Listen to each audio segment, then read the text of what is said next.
I was 10 years old. It was my first year at summer camp. And all the other kids seemed to be on a higher plane of maturity than I was. They wore basketball jerseys, they owned stereos, they talked about REM and Weird Al Yankovic and Belle Biv DeVoe. There was David Steisley, who was on some kind of wrestling team back home and liked to put me in headlocks and nicknamed me Killer for reasons he never explained. There was Seth Rodriguez, who after the first inter-camp carnival with the girls' camp came home to the bunk and announced to all of us that he had ended the evening with 10 girlfriends and that he gave 5 of them to another boy. I didn't even know what that meant. I still don't think I know what that means. I still slept with a stuffed animal at home. It was my teddy bear. His name was Very Big. I named him when I was 3 because he was very big. But when it came time to go to summer camp, I couldn't bring Very Big with me because he was too big. And I wanted to hide whatever stuffed animal I brought. So I brought Very Big's surrogate. It was Timmy the toucan. It was this small stuffed bird about this big, black, white, big rainbow-colored beak.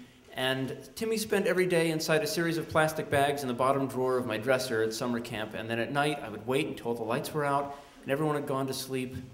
I would sneak out of bed, I'd open the drawer, carefully take Timmy out of his bags and bring him into bed with me.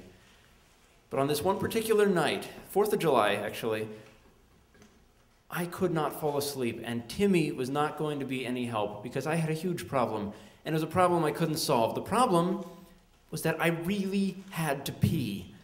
This sounds like an easy problem to solve, doesn't it? But there was no toilet inside the bunk. The toilet was in the bathhouse, and the bathhouse was down this long dirt path, and outside the wind was howling, and the rain was coming down in sheets. Even though it was July, it was freezing out, and I could hear the screen door of the bathhouse just slamming in the distance. And so to go pee, I would have to get up.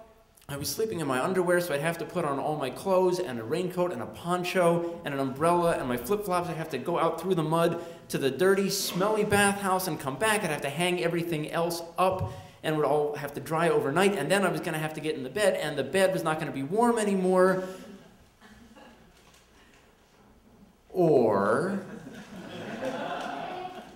And that's when I got the worst idea I have ever had in my life. I would pee in the bed, just a little bit, and then I could fall asleep. Now, I'm not a bedwetter. I've never been a bedwetter. This remains the only time that I have ever wet the bed in my entire life, and it was a conscious, rational decision. So, I started peeing.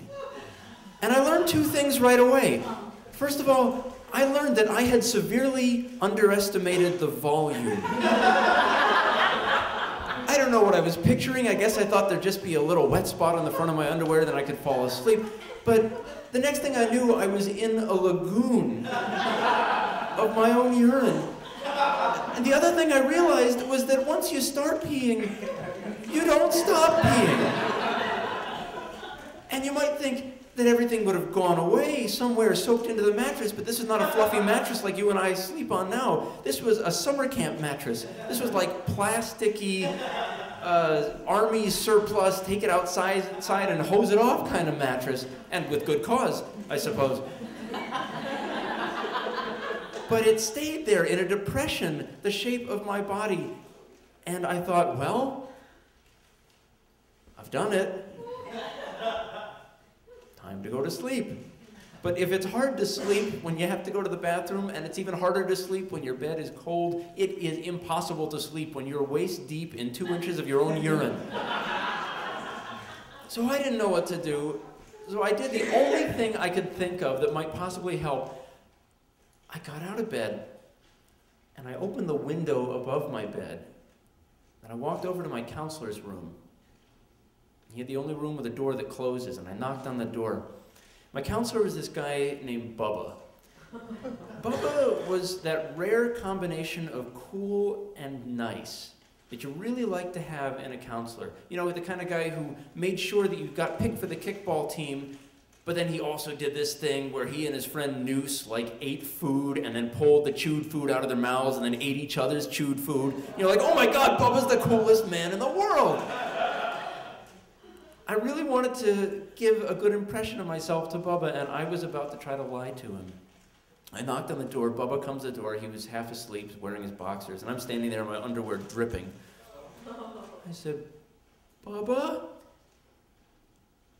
I'm not sure what happened, but my bed is wet. I think the rain came in through the window and landed just on my bed. And if Bubba knew what I was talking about, it didn't register, because all he said was, well, all right, you know, there's another bed at the end of the row that no one's using. How about you just sleep there tonight? Tomorrow's laundry day. We can just toss your sheets in with everyone else's sheets in the laundry. That's the kind of answer I was hoping to get from Bubba. That's what makes him an adult. He can solve problems. Great. So I went and I got changed and I got into the new bed. I got myself situated there and I went to sleep. I woke up in the morning to the most horrifying sight. Everyone was pulling sheets off their bed and tossing them on this big pile for laundry day, and Bubba was standing next to my original bed with his hands on the sheets about to pull them off. And I wanted to jump out of the new bed and say, wait, Bubba, hold on, no, but I couldn't do that because I didn't want to bring any attention to what was going on. And so all I could do was just lie there and hope and pray that the urine stain was going to be ambiguous. It was not ambiguous. It was this oval of deep yellow in the center of the white sheet with a ring of cobalt blue around the outside. And Bubba actually held it up and looked at it. And another kid saw and he said, "What's that?" And Bubba looked at the sheet and he looked over at me and Bubba said, That's just the pattern that the rain made when it came in through the window." And he took the sheet and he folded it up and he tossed it on the pile with all the other sheets. And I just wanted to get more sheets on that pile. I wanted to pile that pile to the sky. I wanted to fill it with sheets, so I got out of my new bed and I whipped the sheet off. And Timmy the toucan goes flying in this majestic arc across the bunk. And he lands on the ground at Bubba's feet. And at that moment, Bubba loses the ability to cover for me.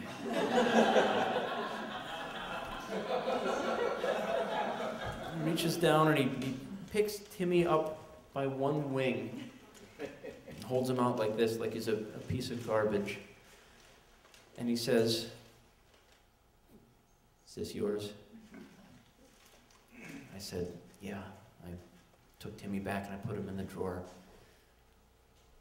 Bubba didn't say anything else about this incident for the rest of camp, but he didn't have to. It was 3 days until I could leave summer camp and go home. And Timmy spent 3 more nights inside his series of plastic bags in my bottom dresser drawer. Thank you.